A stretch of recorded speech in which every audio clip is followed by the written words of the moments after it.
off the tail ends, like so. Then what you can do, instead of cutting going over, you possibly cut through.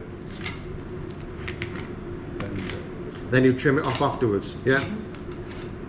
So there's the other side, alright? So you have the over the belly flap or straight through. If I was going straight through, I would just use a straight edge knife because it makes it like easier to cut through the bone. For this one, because you went through the carcass and the belly flap, you now then take the belly flap off. So you can come through the pin bones, yeah? All the way down. Nice and neat. Trim any excess off. And again from the top. What you've got there, if you look at it, it's a nice neat fillet. Alright, nice and neat. It's all about presentation, yeah? Then we've got what's known as pin bones here. Do you know what pin bone is? Yeah? Yeah? Tiny little bones. Help the fish move through the water. Alright?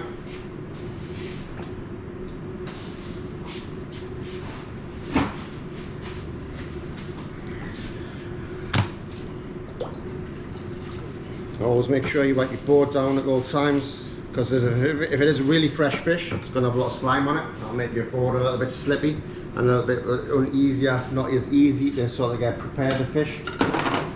Pin boning, just three. We've got a couple of different options. Tweezers, robust tweezers, not the ones you do with your eyebrows. Yeah, they're a bit firmer than that. You've got fish pliers. These are fish pliers because they've got spring back. But if you don't buy them and you want to go to a local hardware store, these are just a pair of pliers that you buy from a hardware store. Do the same process. Alright. So your pin bones normally go from there to about up to a half, maybe 2/3 of the way down, depending on the breed of fish. Alright. You feel for them. And basically, like so. Taking out all the pin bones. Alright. Bream and bass normally have quite large pin bones. Other types of fish might have really thin pin bones. They're an absolute nightmare to work with. Mackerel, I wouldn't bother doing this with mackerel. Yeah. For me, for the pin bones, because they're so fine, I'll just get my blade either side, take a little V of the pin bones out. Because if you're trying to do that, the flesh is so delicate it'll break apart. Alright. And just feel down.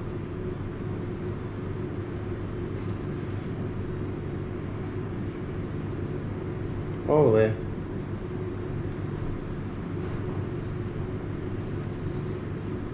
Find it. And find it. Pluck it out. Like you say, they're getting smaller and smaller as you're going down. Yeah, happy days.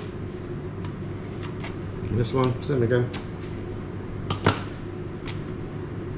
Trim it. Sharp blade, key to preparation of fish. Nice sharp blade. So again, down, nice and neat. And you trim.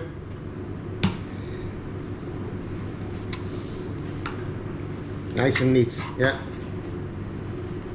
And then start plucking out pin bones again.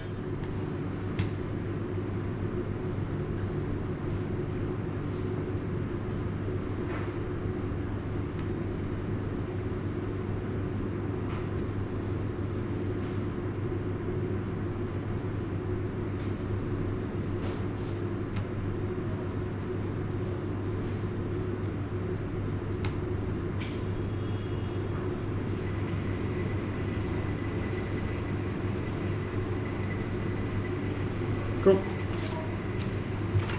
Pin bones off. Upstairs. Look at them. Right. So we're going to do fish 3 ways. Alright. So what I don't want is have big fillets. What I'm going to do is I'm going to take the centre fillet or the top end for me char, and I'm going to take the other one for me smoked, and then the tail ends I'm going to use for me ceviche. Alright, so what I need to do, get them all ready. So basically, again, just nice and neat. Alright.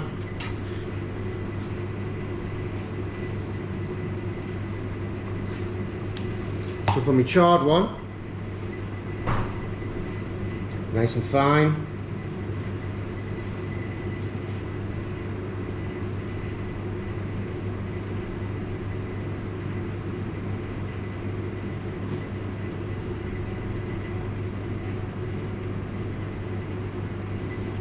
Nice, yeah, so that's what we're looking for. Not all the way through, but just a nice groove. Why am I doing that? What's the purpose of that? Huh? No, well, you could do possibly, but not really. What's the main purpose? Skin from tightening, brilliant. So you put it in your pan, you're roasting it, pan frying it, the skin will curl up. So it'll curl up like that, and then get burnt around the outside, but the middle won't be cooking. Whereas you score it, it'll open up and not curl up. Yeah, so basically, want to spring up? Basically, instead of having that burnt around the outside and not cooked in the middle, be nice and golden all the way across the skin. Yeah. So the same again for this side. Do exactly the same because I want it for the presentation. Yeah. Just make it nice and neat. This is going to be for my smoke, and what we're going to do for the smoke one is we're going to cure it in a brine, which we're going to get on straight away after this. Yeah. For your ceviche, basically we need to skin it. Yeah. Nice and straightforward. Okay. Like so. Up to these. So I need down. Nice red blue tray. So this is what I want. This is what I'm going to be using. All the rest is going to be utilised another way. So I'm going to use that for my smoke. So I'm going to cure that. I'm going to char that bit. I'm going to make a ceviche out of the two tail ends. Yeah. If I wanted to do it, these. What can I use these for? Fish stock. Yeah. Okay. Brilliant. Also, you can make a soup out of them.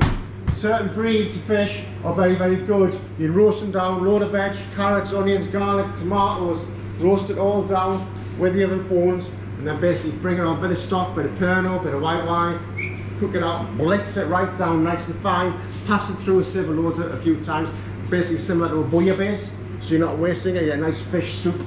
Yeah, so that will be another way of possibly looking at it as well. Alright, but that's what we're doing with that. So basically, this is what I want us to be cutting on with in a moment. Alright, so that is that.